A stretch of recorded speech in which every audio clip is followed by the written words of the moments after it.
ये आकाशवाणी जयपुर अजमेर है। अब आप सुनेंगे विधानसभा में आज की कार्यवाही की समीक्षा। इसका आलेख तैयार किया है वरिष्ठ पत्रकार मनीष गोधा ने और वाचन स्वर है अब्दुल हनीफ का। राजस्थान विधानसभा में आज प्रश्नकाल, शून्यकाल और अनुदान मांगों के दौरान विभिन्न विषयों पर सार्थक चर्चा हुई। विधानसभा में प्रश्नकाल के दौरान राजस्व, गोपालन, सामाजिक न्याय और अधिकारिता, कृषि विपणन सहित विभिन्न विभागों के तारांकित प्रश्न लगे हुए थे। वहीं शून्यकाल में स्थगन और ध्यानाकर्षण प्रस्तावों पर चर्चा हुई। इसी तरह अनुदान मांगों पर चर्चा के दौरान आज चिकित्सा और स्वास्थ्य विभाग तथा चिकित्सा शिक्षा विभाग की मांगों पर चर्चा हुई। विधानसभा की कार्रवाई की शुरुआत प्रश्नकाल से हुई। आज फिर एक बार प्रश्नकाल में सभी तारांकित प्रश्न लगे और उनके जवाब भी सामने आए। हालांकि इसका एक कारण यह भी था कि प्रश्न लगाने वाले कुछ विधायक अनुपस्थित रहे। ऐसे में प्रश्नकाल का समय पूरा होने से पहले ही सभी प्रश्नों के जवाब आ गए। बाद में खुद स्पीकर डॉ सीपी जोशी ने अनुपस्थित विधायकों की ओर से सवाल पूछे। वहीं जो विधायक पहले अनुपस्थित थे लेकिन बाद में सदन में आने के बाद उन्हें अपना सवाल पूछने का मौका दिया गया। प्रश्नकाल के दौरान विधायक गणेश घोगरा की ओर से पूछे गए सवाल के जवाब में गृह रक्षा और नागरिक सुरक्षा राज्य मंत्री राजेंद्र सिंह गोड़ा ने आश्वस्त किया कि बाल श्रमिक पलायन रोकने के लिए डूंगरपुर जिले में स्थापित चेक पोस्टों पर 72 होमगार्ड स्वयंसेवकों के बकाया मानदेय का भुगतान 2 माह में कर दिया जाएगा। उन्होंने बताया कि बकाया भुगतान के लिए विभाग द्वारा वित्त विभाग से स्वीकृति की प्रक्रिया प्रारंभ कर दी गई है। उन्होंने बताया कि भुगतान की कार्रवाई डूंगरपुर पुलिस अधीक्षक के माध्यम से की जानी थी, लेकिन अब वित्त विभाग की सहमति से विभाग द्वारा होमगार्ड स्वयंसेवकों को भुगतान के लिए कार्रवाई की जा रही है।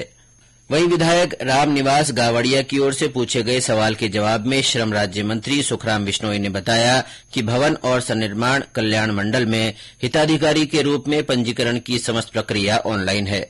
उन्होंने बताया कि पंजीयन के लिए श्रमिक के आवेदन करने पर श्रम निरीक्षक द्वारा मौके पर जाकर जांच करनी होती है, जिसमें स्वाभाविक रूप से समय लगता है। उन्होंने आश्वस्त किया कि परबतसर विधानसभा क्षेत्र में लंबित पंजीयन आवेदनों का पहले आओ पहले पाओ के आधार पर यथाशीघ्र निस्तारण कर दिया जाएगा। उन्होंने बताया कि आवेदन में कमियां पाए जाने पर कमी की पूर्ति करने के लिए नियोजक को मोबाइल ऐप पर SMS भी भेजे जाने की व्यवस्था है। श्री बिश्नोई ने परबतसर विधानसभा क्षेत्र में 1 जनवरी 2019 से 31 दिसंबर 2022 तक की अवधि में श्रमिक कार्ड बनाने के लिए प्राप्त स्वीकृत, निरस्त और शेष लंबित पंजीयन आवेदनों का विवरण सदन के पटल पर रखा।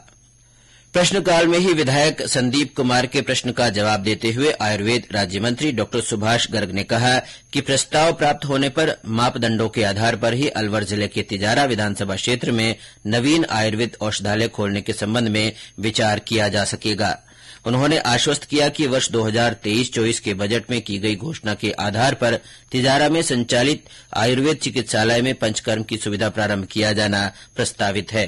श्री गर्ग ने बताया कि प्रदेश में 3783 आयुर्वेद चिकित्सालय और औषधालय संचालित हैं और आयुर्वेद औषधालय और चिकित्सालयों की संख्या के लिहाज से भीलवाड़ा के बाद प्रदेश में अलवर जिला दूसरे स्थान पर है। विधायक बाबूलाल की ओर से DMFT फंड के बारे में पूछे गए सवाल का जवाब देते हुए खान मंत्री प्रमोद भाया ने आश्वस्त किया कि झाड़ोल विधानसभा क्षेत्र में DMFT फंड से जिन कार्यों की प्रशासनिक स्वीकृति जारी की जा चुकी है उनकी वित्तीय स्वीकृति भी शीघ्र ही जारी कर दी जाएगी। उन्होंने कहा कि प्रशासनिक स्वीकृति जारी होने के बाद कई बार व्यय का आकलन करने और अन्य तकनीकी कारणों से वित्तीय स्वीकृति जारी करने में विलंब हो जाता है।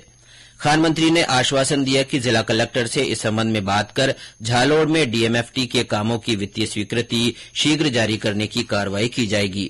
वहीं विधायक संजय शर्मा की ओर से अलवर की गोंड प्याज मंडी के बारे में पूछे गए सवाल का जवाब देते हुए कृषि विपणन राज्य मंत्री मुरारी लाल मीणा ने कहा कि अलवर की गोंड मंडी प्याज यार्ड परिसर में आधारभूत संरचनाओं के विकास के लिए मंडी समिति से प्राप्त कोई प्रस्ताव विभाग के स्तर पर लंबित नहीं है। उन्होंने कहा कि अलवर मंडी समिति की आर्थिक स्थिति भी ठीक है। उन्होंने बताया कि गोंड मंडी यार्ड प्याज में 286 व्यापारिक लाइसेंस हैं। इस दौरान विधानसभा अध्यक्ष डॉ सीपी जोशी ने हस्तक्षेप करते हुए कृषि विपणन राज्य मंत्री को अधिकारियों के साथ मौके पर जाकर व्यक्तिगत रूप से अवलोकन करने की व्यवस्था दी। अध्यक्षीय व्यवस्था पर कृषि विपणन राज्य मंत्री ने आश्वस्त किया कि मंडी समिति द्वारा आवश्यकता होने पर भी प्रस्ताव नहीं भिजवाए गए हैं। इसकी वे स्वयं जानकारी लेंगे तथा मंडी क्षेत्र का अवलोकन करेंगे। इसके साथ ही प्रश्नकाल के दौरान विधायक ललित कुमार ओस्तवाल ने चित्तौड़गढ़ में गौशालाओं को दे अनुदान, अमीनेश महर्षि ने होमगार्डों के नियमितीकरण, जोगिंदर सिंह अवाना ने उज्जैन में नवीन खंड कार्यालय की स्थापना, वेद प्रकाश सोलंकी ने दिव्यांगों को गैर सरकारी क्षेत्र में आरक्षण, प्रीति गजेंद्र सिंह शेखावत ने वल्लभनगर में भवन स्वीकृति, कालीचरण सराफ ने प्रदेश में जेलों की सुरक्षा की कार्ययोजना के बारे में सवाल पूछे और मंत्रियों की ओर से इनके जवाब दिए गए। शून्यकाल के दौरान विधायक रामलाल शर्मा ने अजमेर में पुलिस द्वारा बेरोजगारों के साथ की गई अभद्रता का मामला उठाया और दोषी पुलिसकर्मियों पर कार्रवाई की मांग की। वहीं विधायक सूर्यकांता व्यास ने सूरसागर विधानसभा क्षेत्र में पुलिस की नफरी बढ़ाए जाने का मामला उठाया और कहा कि यहां लगातार चोरियां हो रही है, लेकिन नफरी कम होने के कारण दोषी पकड़ में नहीं आ रहे हैं। विधायक निर्मल कुमावत ने उनके क्षेत्र में एक युवक की मौत के बाद कार्रवाई की मांग कर रहे परिजन को राहत देने की मांग की। वहीं विधायक सतीश पूनिया ने कोटा संभाग में कोचिंग की पढ़ाई के दबाव में छात्रों की आत्महत्याओं पर चिंता व्यक्त करते हुए मांग की कि सरकार इस दिशा में नीति बनाने पर विचार करे। शून्यकाल में ही विधायक बलराम पूनिया ने नोहर भादरा क्षेत्र में सिंचाई के पानी में कटौती का मामला उठाया और कहा कि इसके चलते फसलें बर्बाद हो रही है। कार्रवाई के दौरान 2 ध्यानाकर्षण प्रस्तावों पर भी चर्चा हुई। विधायक वासुदेव देवनानी ने अजमेर में बेलगाम ई रिक्शाओं का मामला उठाया। इसका जवाब देते हुए परिवहन मंत्री बृजेंद्र ओला ने आश्वस्त किया कि अजमेर शहर में ई रिक्शाओं के सुचारू संचालन के लिए प्रभावी कदम उठाए जाएंगे। उन्होंने बताया कि अजमेर शहर में यातायात नियंत्रण की कार्रवाई यातायात पुलिस द्वारा की जाती है। वहीं विधायक अविनाश की ओर से जेतारण क्षेत्र में सड़कों के निर्माण से जुड़ा ध्यानाकर्षण प्रस्ताव रखा गया। इसका जवाब देते हुए सार्वजनिक निर्माण मंत्री भजनलाल जाटव ने कहा कि विधानसभा क्षेत्र जेतारण में क्षतिग्रस्त सड़कों की मरम्मत और नवीनीकरण के लिए पिछले 4 सालों में 117 करोड़ 85 लाख रुपए की राशि के काम स्वीकृत किए गए हैं। उन्होंने बताया कि जेतारण विधानसभा के ब्लॉक जेतारण में 10 साल से ज्यादा पुरानी कुल 33 क्षतिग्रस्त सड़कों में से 11 सड़कों की स्वीकृति जारी की जा चुकी है। इनमें से 4 सड़कों का काम पूरा कर दिया गया है, जबकि 7 सड़कों का काम प्रगति पर है। उन्होंने कहा कि शेष 22 क्षतिग्रस्त सड़कों के नवीनीकरण की लागत 18 करोड़ 51 लाख रुपए होगी, जिसकी स्वीकृति राज्य सरकार के वित्तीय संसाधनों की उपलब्धता और पारस्परिक प्राथमिकता पर निर्भर करेगी। ध्यानाकर्षण प्रस्तावों के बाद उद्योग मंत्री शकुंतला रावत ने खुशखेड़ा, भिवाड़ी, नीमराणा क्षेत्रीय विकास प्राधिकरण तथा जोधपुर पाली मारवाड़ क्षेत्रीय विकास प्राधिकरण के प्रशासनिक प्रतिवेदन सदन के पटल पर रखे। इसके बाद चिकित्सा और स्वास्थ्य मंत्री ने चिकित्सा शिक्षा विभाग की 59 अरब 60 करोड़ और चिकित्सा विभाग की 101 अरब 74 करोड़ रुपए की अनुदान मांगे पारित करने का प्रस्ताव सदन में रखा।